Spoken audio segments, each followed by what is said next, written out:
बहुत दूर पहाड़ों और हरे भरे मैदानों के बीच बसा था एक भव्य राज्य, एल्डोरिया। ये एक ऐसा राज्य था जहां महल सोने की तरह चमकते थे और हर सुबह सूरज नई कहानियां लेकर उगता था। एल्डोरिया पर शासन करता था राजा एल्ड्रिक, शक्तिशाली, गर्वीला और कठोर। वो मानता था कि बुद्धिमानी केवल उसी के पास होती है जिसके हाथ में सत्ता हो। लेकिन उसी दरबार में खड़ी थी उसकी बेटी, राजकुमारी इलारा। वो कम बोलती थी, पर बहुत कुछ देखती और समझती थी। उसकी खामोशी में भी बुद्धि की गहराई छुपी थी। एक दिन राजा एल्ड्रिक ने अपने दरबार को चुनौती दी। उसने एक कठिन पहेली पूछी, ऐसी पहेली जिसे सुलझाना आसान नहीं था। पूरा दरबार सन्न रह गया। विद्वान सोच में पड़ गए, दरबारी फुसफुसाने लगे, किताबें पलटी गईं, माथे पर शिकन पड़ी, लेकिन किसी के पास उत्तर नहीं था। तभी राजकुमारी इलारा आगे बढ़ी। बिना घबराए शांत स्वर में उसने उत्तर दिया। उसकी आवाज में न घमंड था न डर, केवल सच्चाई और समझ। पूरा दरबार स्तब्ध रह गया। जिनके पास वर्षों का ज्ञान था वे भी नतमस्तक हो गए। सबकी निगाहें अब उसी राजकुमारी पर थीं। राजा एल्ड्रिक ये सब देख रहा था। उसके मन में गर्व भी था और भय भी। उसे पहली बार एहसास हुआ कि उसकी बेटी उससे कहीं अधिक बुद्धिमान है। उस दिन राजा ने समझ लिया, बुद्धि शक्ति से भी अधिक खतरनाक हो सकती है। और ये कहानी यहीं समाप्त नहीं होती। राजमहल के एक अंधेरे कक्ष में राजा एल्ड्रिक बेचैनी से खड़ा था। उसकी आंखों में ईर्ष्या थी और मन में क्रोध। उसे ये सहन नहीं हो रहा था कि कोई उससे अधिक बुद्धिमान हो। उसी रात राजा ने एक योजना बनाई, ऐसी कठिन परीक्षाएं जिन्हें कोई साधारण व्यक्ति पूरा न कर सके। उसका उद्देश्य साफ था, राजकुमारी एलारा को नीचा दिखाना। अगले दिन दरबार में राजा ने अपनी पहली चुनौती घोषित की। उसकी आवाज में आदेश था और परीक्षा में छल। लेकिन राजकुमारी एलारा शांत खड़ी रही। महल के बाहर लोग चिंता में थे। कोई डर रहा था, कोई उम्मीद लगाए बैठा था। सब सोच रहे थे, क्या राजकुमारी ये परीक्षा पार कर पाएगी? एलारा ने शक्ति का नहीं, बुद्धि का सहारा लिया। उसने ध्यान से देखा, समझा और फिर समाधान खोज निकाला। जहां दूसरों ने हार मानी, वहां उसकी समझ काम आई। लेकिन उसकी सबसे बड़ी ताकत थी दया। उसने लोगों की मदद की, सबको साथ लिया और उसी एकता से असंभव कार्य भी संभव हो गया। जब परीक्षा पूरी हुई, दरबार स्तब्ध रह गया। राजा एल्ड्रिक अपने सिंहासन पर जड़ होकर बैठा रह गया। उसकी चाल फिर असफल हो चुकी थी। अब लोगों की आंखों में डर नहीं था, वहां सम्मान था और विश्वास। राजकुमारी एलारा उनके दिलों में जगह बना चुकी थी। महल की गलियारों में अब नई फुसफुसाहट थी। लोग कहने लगे, शायद एल्डोरिया को एक नया, अधिक बुद्धिमान शासक मिलने वाला है। और ये केवल शुरुआत थी। राजमहल की लंबी और शांत गलियारों में एलारा अकेली चल रही थी। चांदनी और मशालों की रोशनी में चमकता संगमरमर और उसके मन में उठते सवाल, क्या सच बोलना ही सबसे बड़ा साहस होता है? उसी महल में एक साधारण सी दासी, लूमा। उसकी आंखों में चुपचाप छुपी थी समझदारी। एलारा ने पहली बार महसूस किया, ज्ञान हमेशा ताज नहीं पहनता। खिड़की के पास फुसफुसाती दो आवाजें, डर और भरोसे के बीच जन्म लेता एक रिश्ता। सच जब साझा होता है तो अजनबी भी अपने बन जाते हैं। भोर की धुंध में खड़ा था सर रोवन, एक ओर उसकी तलवार, दूसरी ओर उसका ज़मीर। कर्तव्य और सच्चाई के बीच हर योद्धा अकेला होता है। छायाओं में हुई एक गुप्त मुलाकात। शब्द धीमे थे लेकिन सच्चाई भारी। आज पहली बार तीनों ने एक ही सच देखा। महल की दीवारें सिर्फ पत्थर नहीं थी, वे रहस्य छुपाए बैठी थीं। हर छुपा दरवाजा राज्य की अनसुनी कहानी कह रहा था। पुराने फरमान, अहंकार से लिखे गए आदेश।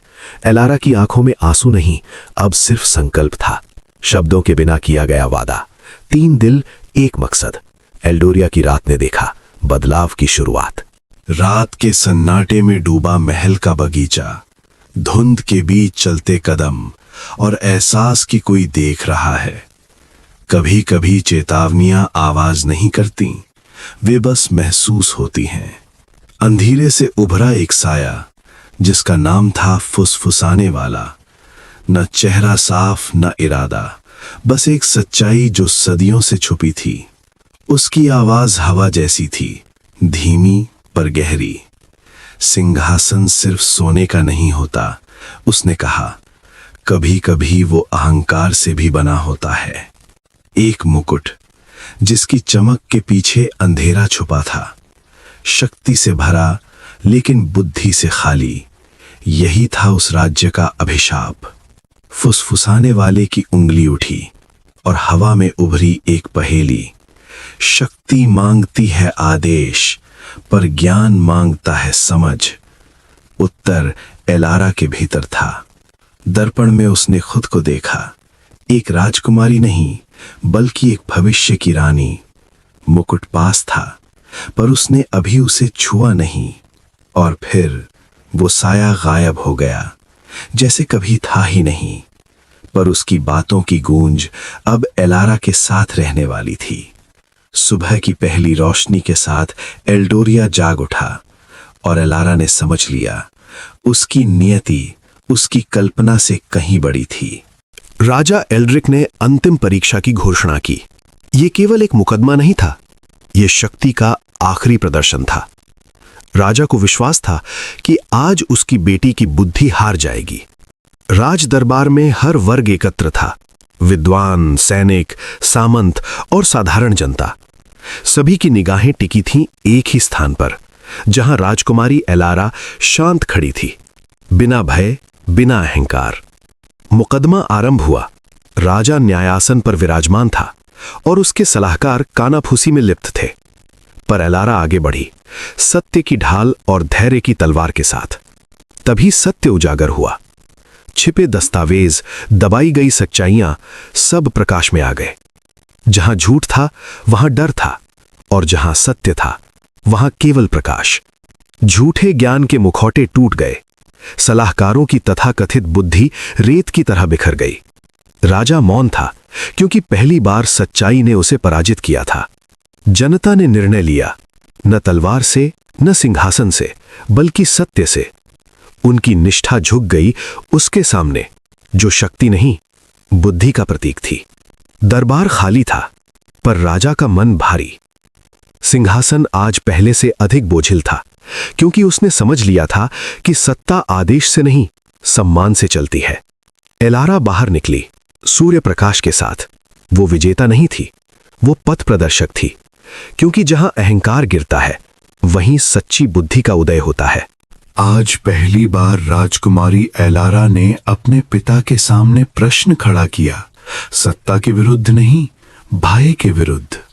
मैंने राज्य को बचाने की शपथ ली थी, पर शायद उस शपथ ने मुझे तुमसे दूर कर दिया एलारा। कभी ये वही हाथ थे जिन्होंने उसे चलना सिखाया था, और आज वही हाथ डर से कांप रहे थे। मैं आपसे लड़ने नहीं आई पिता, मैं आपको याद दिलाने आई हूं कि आप केवल एक राजा नहीं, मेरे पिता भी हैं। जब एक राजा अपना भय उतार देता है, तभी वो सच में पिता बन पाता है। रोजवुड किले के विशाल सभागार में आज इतिहास लिखा जाने वाला था। ऊंचे पत्थरों के स्तंभों के बीच रंगीन कांच की खिड़कियों से छनती रोशनी गंभीर चेहरों पर गिर रही थी। सरदार, योद्धा और मंत्री मौन बैठे थे। वातावरण में तनाव था, क्योंकि आज निर्णय होगा बुद्धि का, शक्ति का नहीं। सभागार के मध्य मखमली आसन पर रखा था वो प्राचीन मुकुट, एक ऐसा मुकुट जो केवल स्वर्ण का नहीं बल्कि एक शाप का भार लिए था। उसके अंकित रहस्यमयी चिन्ह मंद नीली आभा में धड़क रहे थे, मानो स्वयं समय उसकी परीक्षा ले रहा हो। वृद्ध राज विद्वान ने कांपके हाथों से प्राचीन ग्रंथ खोला। जैसे ही उन्होंने पहेली के शब्द पढ़े, अक्षर चमक उठे। वो क्या है जो शक्ति से नहीं परंतु समझ से झुकता है? सभा में सन्नाटा और गहरा हो गया। हर हृदय उत्तर खोज रहा था। तभी राजकुमारी एलारा आगे बढ़ी। उनके कदमों में भय नहीं, विश्वास था। उनकी आंखों में दृढ़ता थी और चेहरे पर शांति। सभा की दृष्टि अब उन पर टिक गई थी। क्या यही वो क्षण था जब सच्ची बुद्धि सामने आने वाली थी?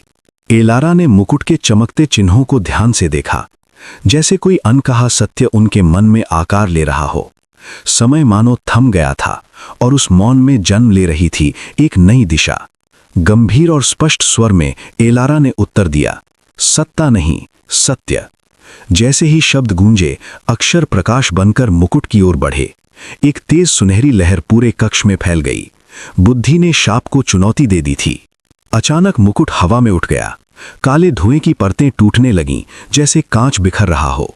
और फिर एक प्रचंड प्रकाश के साथ शाप चकनाचूर हो गया। अंधकार विलीन हो गया और उसके स्थान पर जन्मी आशा। राजा एल्ग्रिक की आंखों में पहली बार कठोरता नहीं, विनम्रता थी। उन्होंने समझ लिया था, सच्चा नेतृत्व तलवार से नहीं, विवेक से आता है।